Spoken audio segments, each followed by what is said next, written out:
তো সেদিন বলেছিলাম যে আরও 2টা কীর্তন আছে।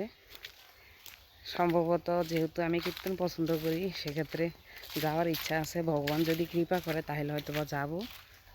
তো আজকেও প্রতিদিনকার মতো একই ঘটনা, আমার লেট। আর এমনিতেও সকালবেলা কিছু ভিডিও করছিলাম ফেসবুকের জন্য, তারপরে ভিডিও এডিট করছি, তার মধ্যে অনেকটা সময় চলে গেছে। তার মধ্যে টাকা খুঁজে পাচ্ছিলাম না, সেই টাকা খুঁজতে খুঁজতে আরও 1 ঘন্টা লেট, যার কারণে অনেকটাই আমার দেরি হয়ে গেছে। তো বাড়ির সবাই চলে গেছে, এজন্য আজকে আমি এখন একা। আসার সময় সাথে কেউ আসে কিনা বলতে পারি না। তো এখন যাচ্ছি, সেখানে গিয়ে কি করি সবাইকে দেখাবো। যেহেতু দুপুরবেলা, এখন গাড়ি পাওয়াটা হয়তো বা কষ্টসাধ্য ব্যাপার হয়ে যাবে। গাড়ি পাই কিনা জানি না, গাড়ি দেখা যাচ্ছে, দেখা যাক পাই কিনা। রাস্তায় দাঁড়িয়ে আছি, গাড়ি পাচ্ছি না এখনো। প্রচণ্ড রোদ, এই যে তাকানো যাচ্ছে না, দেখেন। তো এখানে এই যে রাস্তার পাশে, আমাদের বাড়ির পাশে যে একটা বাড়ি আছে, ওনারা এখানে সবজি করে, দেখেন। এই যে বেগুন ক্ষেত, তারপরে বরবটি, এখানে বরবটি আছে, লাউ, এই যে এই পাশে আর আছে লাউ। এখন কি করব, যেহেতু গাড়ি পাচ্ছি না, দাঁড়িয়ে দাঁড়িয়ে এইসবই দেখতে হবে। দেখি গাড়ির জন্য কতক্ষণ অপেক্ষা করতে হয়। আর শীত তো প্রায় মোটামুটি শেষ, প্রচণ্ড রোদ, গরম লাগে এখন, মানে গরমের জন্য থাকা যায় না এখন এই অবস্থা। পরে কি বেশিক্ষণ দাঁড়াতে হয়নি, কিছুক্ষণ পরেই একটা অটো পেয়ে গিয়েছিলাম। যেহেতু গ্রামের মানুষ এসব বিষয়গুলিকে ভালোভাবে নেয় না, তার কারণে গাড়িতে কোনো কথা বললাম না।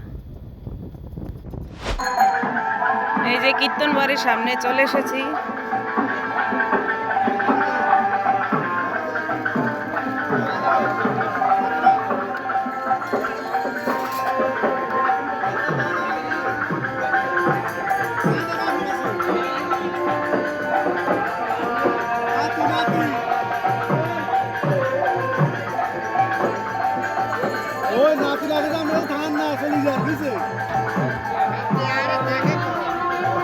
এটা কত কাকা?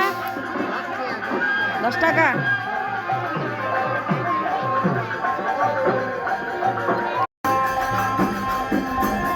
এই যে মন্দিরের কাছাকাছি চলে এসেছি, যে এখানে কীর্তন হচ্ছে।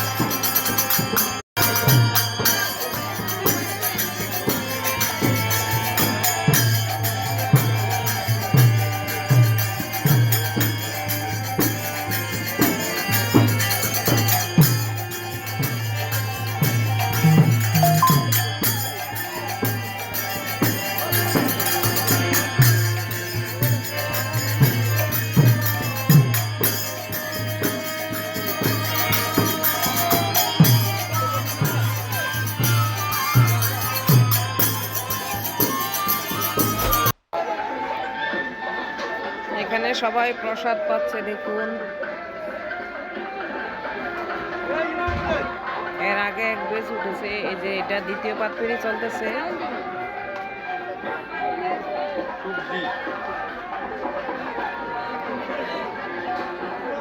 প্রথমে বড়া দিল, তারপরে ডাল, এখন সবজি, তারপরে ছিল আলুর দম, চাটনি আর পায়েস।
তো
আজকের জন্য এতটুকুই।